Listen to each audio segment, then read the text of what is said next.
ഇതാ ഇവിടുത്തെ വീടുകളുടെ കാര്യം പറയുകയാണെങ്കിൽ ഒരേപോലെയാണ് എല്ലാ വീടുകളും. ഒരു പ്ലാൻഡ് സിറ്റി എന്നുള്ളതിൻ്റെ ഏറ്റവും വലിയ തെളിവ്. ഒരേപോലെ ഫ്രണ്ടിൽ താഴത്ത് കാണുന്നത് എല്ലാ വീടിൻ്റെയും താഴത്ത് കാണുന്നത് കാർ ഷെഡ്, അതിന് മുകളിൽ ലിവിങ് റൂം, അതിന് മുകളിൽ ബെഡ്റൂം, 3 നില. ഇതൊക്കെ ഒരു ഇടത്തരക്കാരൻ്റെ വീടാണ്. ഇതൊക്കെ എല്ലാ വീട്ടിലും 2 കാറ് പാർക്ക് ചെയ്യാനുള്ള പാർക്കിംഗ് ഏരിയ ഉണ്ട്. ചുറ്റുപുറം ഒക്കെ നന്നായിട്ട് അസോസിയേഷൻ മെയിൻറ്റെയിൻ ചെയ്യും. നല്ലോണം റോട്ടിലേക്ക് ഇങ്ങോട്ട് ഇറങ്ങിയാലുള്ള സ്ഥലത്തുള്ള ചെടികളൊക്കെ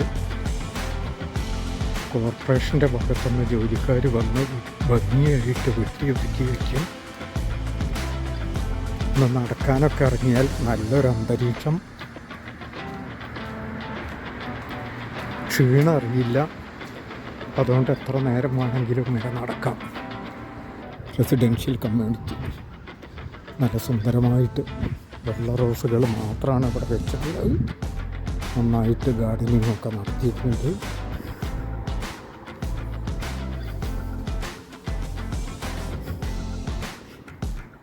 പൈൻ മരങ്ങളാണ് പാതവക്കത്തൊക്കെ നിറയുള്ളത്. പലവിധ പൈൻ മരങ്ങളുണ്ട്. കാണാൻ കുറച്ചൊക്കെ വ്യത്യാസമുള്ളതുണ്ടെങ്കിലും മിക്കതും പൈൻ ഇനത്തിൽപ്പെട്ടത് തന്നെയാണ്. ഇതൊരു അപ്പാർട്ട്മെൻറ്റ് കോംപ്ലക്സാണ്. അപ്പാർട്ട്മെൻറ്റുകൾ പൊതുവെ വാടക കുറവാണ്. വാടക കുറവെന്ന് പറഞ്ഞു വെച്ചാൽ നമ്മളുടെ ഇന്ത്യൻ റുപ്പീസിലേക്കും കൺവെർട്ട് ചെയ്താൽ അത് മിനിമം 2.5 ലക്ഷം രൂപ ഉണ്ടായിരിക്കും. ഞാൻ ആദ്യം കാണിച്ച വീടുകളെ പോലുള്ള വീടുകൾക്ക് 4.5 ലക്ഷമൊക്കെയാണ് ഒരു ഇടത്തരക്കാർക്ക് താമസിക്കാവുന്ന വീടുകളുടെ ഇന്ത്യൻ റുപ്പീസിലുള്ള മാസവാടക. ഇവിടുത്തെ ഡ്രൈവിംഗ് കൾച്ചറിനെ പറ്റി പറയാം. ഇത് തീരെ തിരക്ക് കുറഞ്ഞ ഒരു ജംഗ്ഷനാണ്. ഇവിടെ സിഗ്നലുകളൊന്നുമില്ല. പക്ഷേ വരുന്ന വണ്ടികളൊക്കെ ഈ ജംഗ്ഷനിലെത്തിയാൽ ഒന്ന് നിർത്തും. അവിടെ സ്റ്റോപ്പ് എന്നുള്ള ബോർഡുണ്ട്. അവിടെ ഒന്ന് നിർത്തിയതിൻ്റെ ശേഷം മുന്നിൽ റോഡ് ക്ലിയർ ആണെങ്കിൽ തന്നെ അവരൊന്ന് നിർത്തിയിട്ട് 1 സെക്കൻഡ് നിർത്തിയതിന് ശേഷമേ അവർ വണ്ടി എടുക്കുള്ളൂ. നമുക്കൊക്കെ അവിടെ എങ്ങനെയാണെന്ന് പറഞ്ഞു വെച്ചാൽ റോട്ടിൽ ജംഗ്ഷനുകളിൽ ഏറ്റവും ചുരുങ്ങിയിട്ട് സ്പീഡ് ബ്രേക്കർ വയ്ക്കും. ഇനി അങ്ങനെ വെച്ചിട്ടുണ്ടെങ്കിൽ തന്നെ നമ്മളെന്ത് ചെയ്യും, ഒരു സിസർ കട്ട് എടുത്തിട്ട് അതിലെ സ്പീഡ് കുറച്ചും കൂടി ചെയ്യാതെ പറ്റുന്നുണ്ടെങ്കിൽ നമ്മളങ്ങ് കൊണ്ടുപോകും.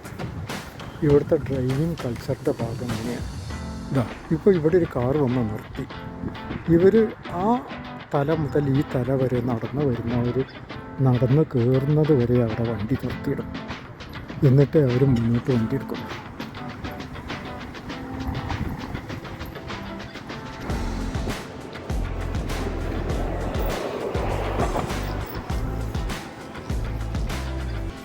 ഈ വണ്ടി ഫുട്പാത്തിൽ കൂടെ പോവും, വാക്ക് വേ കൂടി പോവും. ഇനിയിപ്പോൾ അതല്ലെങ്കിൽ ഈ റോഡിൽ ഈ സൈഡിലുള്ള വഴിയുണ്ടല്ലോ, ഏറ്റവും വീതി കുറഞ്ഞ വഴി, അത് ബൈക്കുകൾക്ക് പോകാനുള്ള വഴിയാണ്. ബൈക്കുകൾ താരതമ്യേന തീരെ കുറവാണ് ഇവിടെ. അതിനുവേണ്ടി കാറുകൾ ഓരോ വീട്ടിനും 2ഉം 3ഉമാണ്.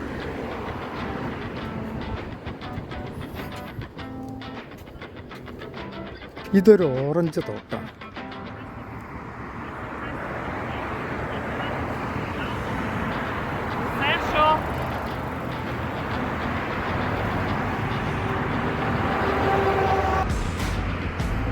ഓറഞ്ചുകൾ താഴത്ത് വീണ് കിടക്കുന്നത് കാണാം. വലിയ തോട്ടാണ്. ഇതിൻ്റെ വേറൊരു ഭാഗത്ത് കൂടി നമ്മൾ കുറേ നേരം നടക്കും. പഴുത്ത ഓറഞ്ചുകളൊക്കെ മുകളിൽ നിൽക്കുന്നുണ്ട്. ഇത് അത്യാവശ്യം തിരക്കുള്ളൊരു ജംഗ്ഷനാണ്.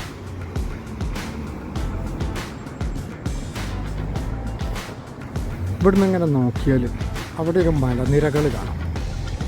ഇത് ഞാൻ താമസിക്കുന്ന സാനോഫെ എന്ന് പറഞ്ഞ സ്ഥലത്തിനെ ചുറ്റിയിട്ട്, ഏകദേശം ചുറ്റിയിട്ട് എന്ന് പറയാവുന്ന രീതിയിലുള്ളൊരു മലനിരയാണ്. ഇതിപ്പോൾ കണ്ടാൽ നമുക്കൊരു മണലാരണ്യം പോലെ തോന്നും. അതെന്താന്ന് പറഞ്ഞാൽ അത് പുല്ലുകൾ ഈ സമ്മറിൽ ഉണങ്ങിയിട്ട് വൈക്കോല് പോലെയായിട്ട് അത് കിടക്കുകയാണ് അവിടെ.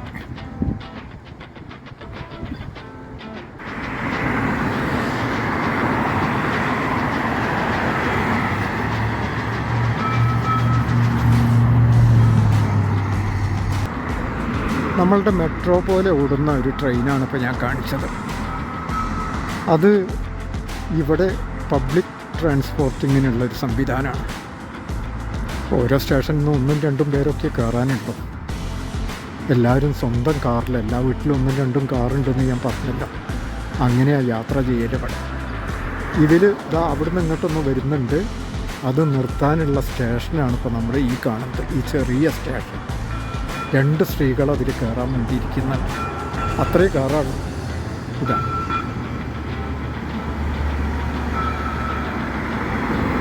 ആ 2 സ്ത്രീകൾ അതിൽ കയറും, അത് വിടും. ഇത് ഈ മെട്രോ പോലുള്ള ഈ ട്രെയിന് ഞാനിതുവരെ ഇതിൽ കയറിയിട്ടില്ല. അതിൽ കയറിയാൽ എന്താണെന്ന് പറഞ്ഞാൽ ക്യാഷായിട്ട് കൊടുക്കാൻ പറ്റില്ല. അതിൽ VTA ഒരു ആപ്പ് ഫോണിൽ ഇൻസ്റ്റാൾ ചെയ്ത് അതിന്ന് ഫോണിൽ നിന്ന് പേയ്മെൻറ്റ് നടത്തണം. ക്യാഷ് വാങ്ങാൻ അതിൽ ആരും ഉണ്ടാവില്ല. മിക്കവാറും എല്ലാ സർവീസും സ്വയം ചെയ്യേണ്ടതാണ്. അപ്പോൾ ഞാൻ പറഞ്ഞത് ഈ VTA ആപ്പ് ഇൻസ്റ്റാൾ ചെയ്തിട്ട് അതേപോലെ തന്നെയാണ് ബസ്സിൽ കയറിയാലും ഇതേ ആപ്പ്, VTA ആപ്പ്, അതുപയോഗിച്ചിട്ട് പേയ്മെൻറ്റ് നടത്താം. മിക്കവാറും സർവീസുകൾക്ക് അവിടെ ആരും തന്നെ ഉണ്ടാവില്ല. അപ്പോൾ നമ്മൾ പെട്രോൾ പമ്പിൽ പെട്രോൾ അടിക്കാൻ പോയാൽ അവിടെ ആരും ഉണ്ടാവില്ല. നമ്മൾ അവിടെ സിസ്റ്റത്തിൽ മോണിറ്ററിൽ നോക്കി എത്രയാണ് വേണ്ടത് വെച്ചാൽ അതിൻ്റെ പേയ്മെൻറ്റ് നടത്തി നമ്മൾ തന്നെ പെട്രോൾ അടിക്കുക. കാറ് വാഷ് ചെയ്യാൻ പോയാൽ നമ്മൾ കാറിൻ്റെ ഉള്ളിലിരുന്നു കൊണ്ട് വാഷിങ്ങിലേക്ക് ക്യൂവിൽ നിന്ന് കയറുക. 5 മിനിറ്റാണ് വേണ്ടതൊരു കാറ് വാഷ് ചെയ്യാൻ. നമ്മൾ യാത്രക്കാർ കാറിൻ്റെ ഉള്ളിൽ തന്നെ ഉണ്ടാവും. അങ്ങനെ ഇരിക്കുന്ന സമയത്ത് ഈ 5 മിനിറ്റ് ഇങ്ങനെ നമ്മൾ ക്യൂവിൽ അവിടേക്ക് എത്തിയാൽ കൗണ്ട് ഡൗൺ ചെയ്തിങ്ങനെ വരും. 5, 4, 3, 2, 1 ഗോ. അതിനോടൊപ്പം അപ്പോഴെന്താ നടക്കുന്നതെന്ന് അതിലിങ്ങനെ കാണിക്കണം. 5 കാറൊട്ടാകെ ഒന്ന് നനയ്ക്കണം. 4 അത് ഡിറ്റർജൻറ്റ് അപ്ലൈ ചെയ്യുന്നു. 3 വാഷ് ചെയ്യുന്നു. അങ്ങനെ 4 അത് നല്ല ബ്ലോർ കൊണ്ട്, കംപ്രസർ കൊണ്ട് നല്ല ശക്തിയിൽ കാറ്റോട് കൂടിയിട്ട് അത് തുടയ്ക്കണം. അങ്ങനെ കഴിഞ്ഞിട്ടോ എന്ന് പറയുമ്പോൾ നമ്മളിങ്ങ് പോരുക.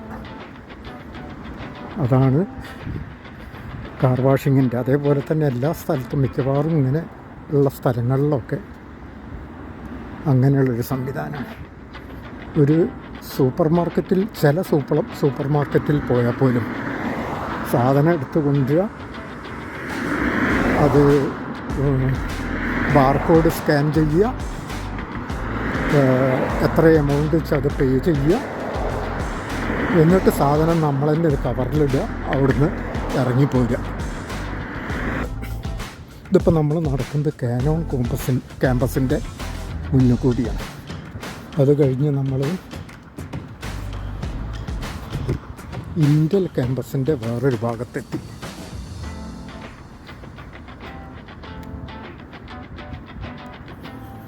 ഇന്റൽ ക്യാമ്പസിൻ്റെ മെയിൻ ഗേറ്റിൻ്റെ മുന്നിൽ പോയിട്ട് നമുക്ക് നോക്കാം.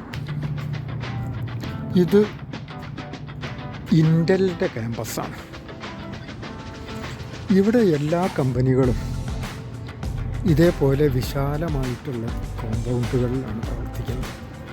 ഈ കോമ്പൗണ്ടുകളിലൊക്കെ കൂടുതൽ സ്ഥലവും ഇതേപോലെ മെറ്റൽ ചെയ്തിട്ട് ട്രാക്ക് വരഞ്ഞിട്ടിരിക്കുകയാണ് കാറുകൾക്ക് പാർക്ക് ചെയ്യാൻ.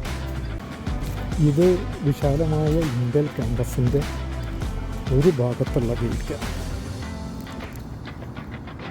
ഇതേപോലെ ഇവിടെ ബിൽഡിംഗ് 2 ആണ് ഇവിടെ ഉള്ളത്. ബിൽഡിങ്ങുകൾ, കുറേ ബിൽഡിങ്ങുകളുള്ള ബിൽഡിംഗ് 2-ലേക്കുള്ള എൻട്രൻസാണത്. ഇനി മെയിൻ ബിൽഡിംഗ് ആണെന്നാണ് ഞാൻ മനസ്സിലാക്കിയത്. അവിടെ വരുന്നുണ്ട്.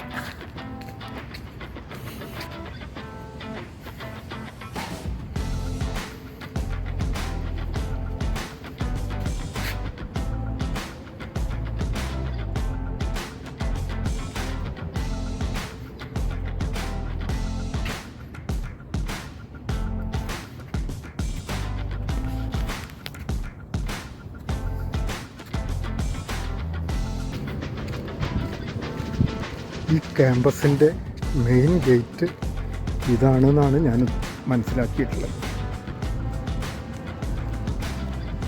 ഇന്റൽ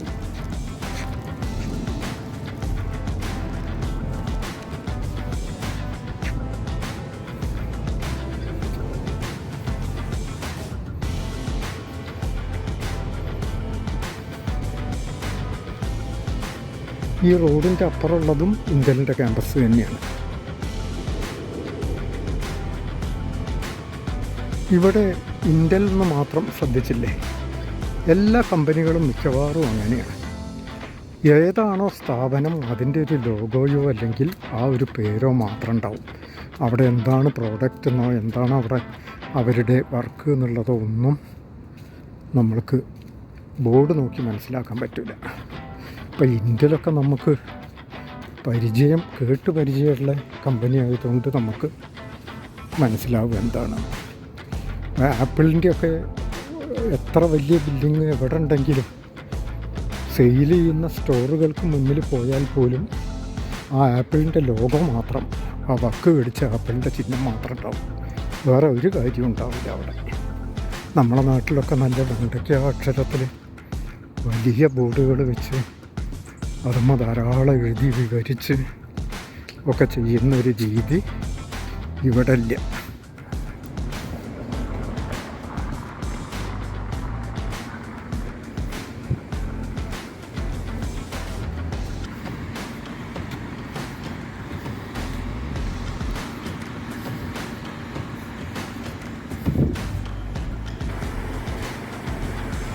ഒരു പൂൾ അവിടെ ദൂരത്ത് കാണുന്നുണ്ട്, വില്ലേജിയോ എന്ന് പറഞ്ഞ കമ്മ്യൂണിറ്റി. 2 പൂള് 3 പൂള് അങ്ങേപ്പുറത്ത് 2 പൂള് കാണുന്നുണ്ട്. എല്ലാ പൂളിലും ഫൗണ്ടെയിൻസ് ഉണ്ട്. ഇതിൽ 7 ഫൗണ്ടെയിൻ ഉണ്ട്. ഇതിൽ 2, 4, 6, 7 അതിൽ ഫൗണ്ടെയിൻസ് ഉണ്ട്. അതിൻ്റെ ബാക്കിൽ ഒരു പാർക്കും ഉണ്ട്, ഒരു സ്വിമ്മിംഗ് പൂളും ഉണ്ട്. ഈ പൂളുകൾ നമ്മൾ കാണുന്ന പൂളുകൾ സ്വിമ്മിങ്ങിനുള്ളതല്ല.